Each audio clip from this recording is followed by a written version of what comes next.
Si vous voulez être quelqu'un qui va rester au sommet, quelqu'un qui sera toujours en haut, quelqu'un que Dieu va toujours protéger, quelqu'un qui aura toujours de la grâce.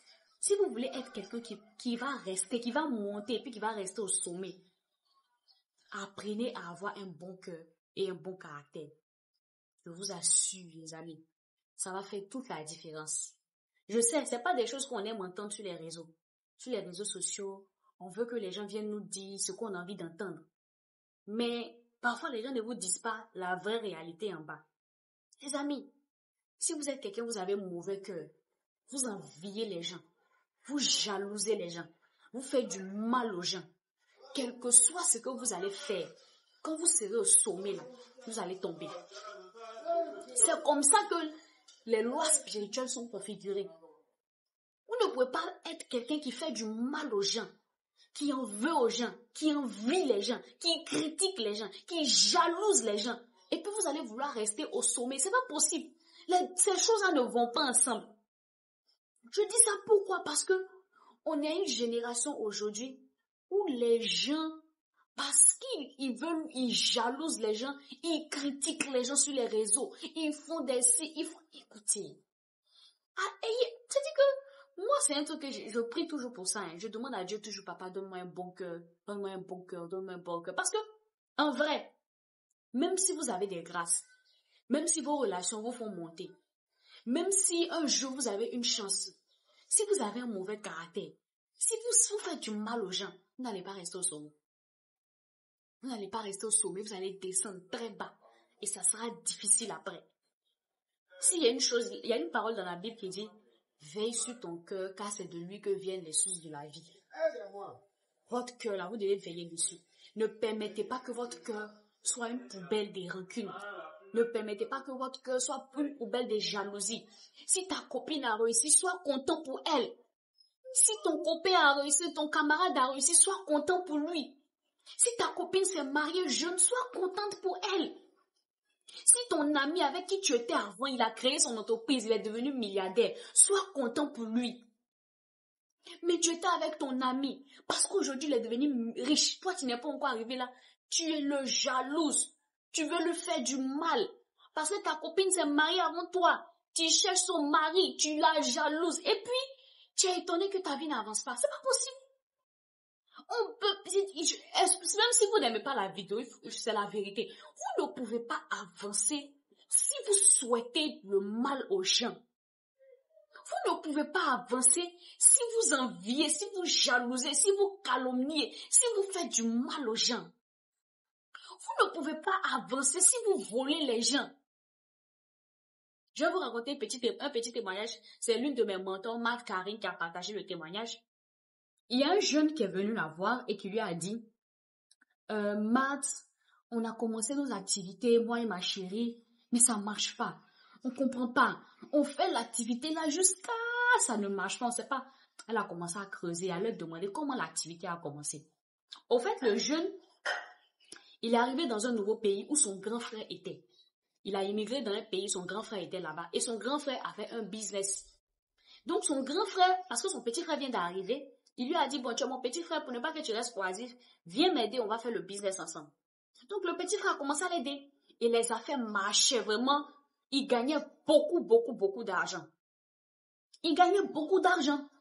Et le petit frère, il a rencontré une fille, il a commencé à sortir avec la fille, c'était sa chérie et tout ça. Et la fille lui dit, mais le business que tu fais avec ton grand frère, là, toi-même tu peux faire ça à part, tu as gagné plus d'argent. Parce que là, tu fais ça à ton grand frère, c'est lui qui gagne le plus et puis il te donne un salaire. Mais si toi seul tu fais ça à part, le même business là, tu as déjà une base de clientèle avec lui là-bas. Les clients là, ils vont venir chez toi et puis tu vas vendre. Il dit, ah oui, c'est vrai. Ils se sont associés. Il a quitté son grand frère. Il est parti monter le même business que son grand frère. Le même. Aller chercher les mêmes clients avec sa copine pour devenir riche et pour faire. Résultat, ils ont lancé l'entreprise. L'entreprise n'a pas marché. Ça a fait un flop. Ils ont galéré. Ils ont eu des dettes. C'était difficile. Ça a gâté sa relation avec son frère. Non seulement ça a gâté sa relation avec son frère parce que c'était comme une trahison. Et puis lui-même, il n'a même pas eu 5 francs dedans. Vous savez pourquoi? Parce que quand quelqu'un met une activité en place et puis ça marche là, pour ceux qui ne sont pas spirituels, parce que les gens vous n'aimez pas qu'on parle de spiritualité, mais il faut qu'on en parle. Quand quelqu'un met son activité en place et puis vous voyez que ça marche là, sachez qu'il y a une onction qui l'accompagne. L'onction là, elle peut être onction du bien comme onction du mal. Si c'est quelqu'un qui allait faire les choses en bas, ça sera onction du mal. Mais si c'est quelqu'un qui a la main de Dieu sur lui, ça sera onction de bien. Donc, quand toi tu te lèves et puis tu te vas copier l'activité de quelqu'un parce que tu jalouses la personne, tu n'as pas la même onction que cette personne. La même grâce que Dieu a donnée à cette personne dans le business là, tu n'as pas cette grâce, tu n'as pas cette onction. Comme toi tu n'es pas spirituel et que tu réfléchis seulement de manière terrestre, tu vas penser que non, si je me lève et je vais faire la même chose, ça va marcher. Tu vas partir faire pour toi. Avec les mêmes clients, tu vas essayer de donner ses clients. Ça va taper poteau. Ça va même pas marcher. Même un peu. Parce qu'avant de partir faire ça, là, tu n'as pas cherché à savoir quelle onction accompagnait la personne. C'est pour ça qu'il faut dire chacun a son business de destinée. Chacun a son territoire de faveur. Il y a d'autres, leur territoire de faveur, c'est l'immobilier. D'autres, c'est la nourriture. D'autres, c'est ça. D'autres, c'est l'élevage. D'autres, c'est dans la fonction publique. D'autres, c'est dans les ambassades. Chacun. Donc, si vous passez votre temps à jalouser et à envier les gens, parce qu'ils ont ce que vous voulez avoir et que vous n'avez pas encore ça, c'est que vous n'avez rien compris à la vie. Soyons contents pour l'évolution, la réussite de nos proches. Et puis nous-mêmes travaillons à notre propre réussite. Sans jalouser, sans envier les gens. Je dis ça parce que notre génération de maintenant là, c'est pas possible quoi. Ton ami a réussi, les gens s'empoisonnent parce qu'ils sont jaloux.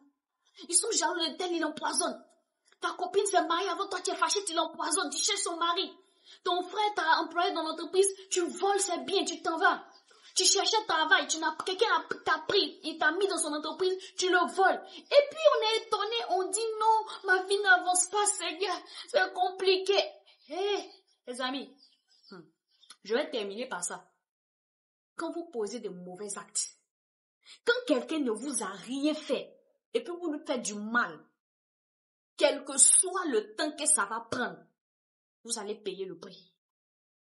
À moins que vous ayez demandé pardon à Dieu, il vous ait pardonné. Yes. Mais même là encore même, quand vous faites du mal aux gens, alors que les gens ne vous ont rien fait, quel que soit le temps que ça va prendre, les pleurs que vous avez semés, les mauvaises choses que vous allez faire là, vous allez récolter, ça va redescendre sur vous. Si ça va prendre 10 ans, ça va redescendre sur vous. C'est pour ça que vous allez voir des gens, ils ont volé dans des entreprises, ils sont allés faire leur business. Leur business marchait, mais dans sa famille, ses enfants meurent. Il ne comprend pas pourquoi. C'est la conséquence du vol qu'il a appliqué là qui fait ça. Une conséquence d'un acte peut ne pas forcément toucher le domaine dans lequel vous avez commis l'affaire. Tu peux avoir volé quelqu'un de l'argent et puis la conséquence, ça touche tes enfants. Ou bien ça touche ta santé. Tu as volé l'argent de quelqu'un, tu es parti faire ton business. Le business que tu fais là, ça marche. Mais ta santé, il y a une réclamation contre ta santé. Ça fait que tu n'es plus en bonne santé parce que tu as commis un mauvais acte. Faisons attention. La grâce peut nous faire évoluer. La chance peut nous faire évoluer. Le travail peut nous faire évoluer. Mais ce qui va nous maintenir au sommet, c'est notre caractère et puis notre cœur. Si on a un mauvais cœur, on envie les gens, on jalouse les gens, on est méchant, on est méchante, on fait la sorcellerie. Si vous avez un cœur comme ça, vous-même, demain, vous allez voir que, si je savais, la vie, elle est tellement simple. Moi, je ne comprends pas, je n'arrive pas à comprendre que les gens en veulent aux gens jusqu'à vouloir leur faire du mal. Pourquoi il a voulu tuer ma soeur parce qu'elle a eu quelque chose? Pourquoi il a voulu voler mon frère? S'il a eu pour lui, gloire à Dieu, je travaille aussi pour avoir pour moi. Ayez un bon caractère, les amis. Je suis en EKT. Ici, on parle de développement personnel, de motivation, d'entrepreneuriat. Si ce sont des sujets qui vous intéressent, abonnez-vous, likez, puis laissez-moi un commentaire. J'ai écrit un e-book sur l'entrepreneuriat pour ceux qui veulent entreprendre, qui savent pas par quoi commencer, qui savent pas comment monétiser leur talent. L'e-book est disponible. Donc, cliquez sur le lien qui est juste au-dessus de la vidéo. Pour ceux qui sont sur YouTube, cliquez sur le lien qui est dans la description et vous allez pouvoir avoir votre e-book. Ciao.